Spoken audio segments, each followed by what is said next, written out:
آتے تھے. ہمیں تو وہ کہانی بھی اسلام کی غربت کی یاد آتی ہے کہ جب احد کے اندر 70 شہیدوں کے لاشیں پڑے ہوئے ہیں تو حضرت صفیہ حضور کی پھپھی اپنے بھائی حمزہ کے لیے 2 چادریں لے کر کے کفن کی آتی ہے.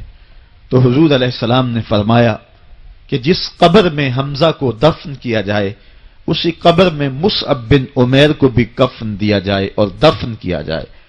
اور کہا میرے چچا کے لیے اس کی جو بہن میری پھپھو جو 2 چادریں لے آئی ہیں، کہا ایک چادر ہم مصعب بن عمیر کو دیں گے. یہ مصعب بن عمیر کون ہے؟ تاریخ پڑھو، کتنی دل آویز تاریخ ہے.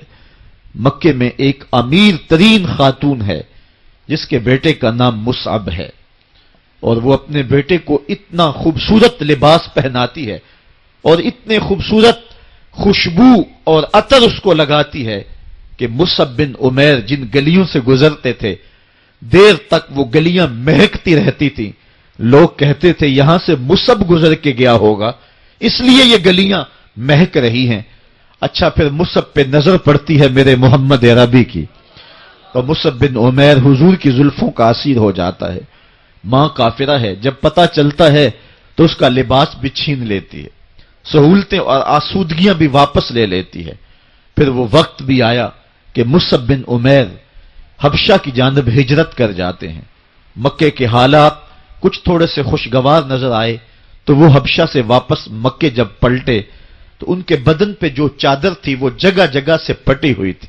میرے آقا کریم علیہ السلام نے دیکھا تو حضور کی آنکھوں میں آنسو ٹپکنے لگے.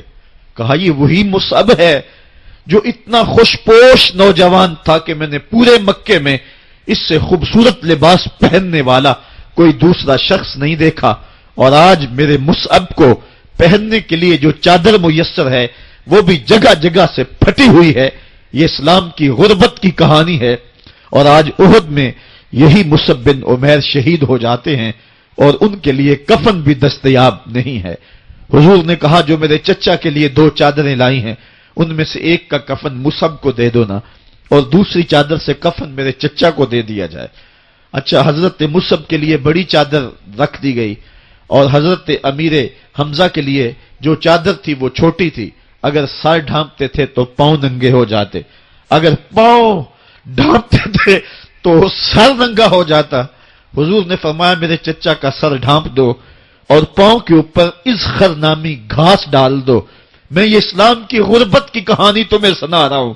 جب میرے رسول کے چچا کے لیے پورے کفن کا ٹکڑا بھی دستیاب نہیں تھا، اسلام اس وقت بھی عزت پا گیا تھا.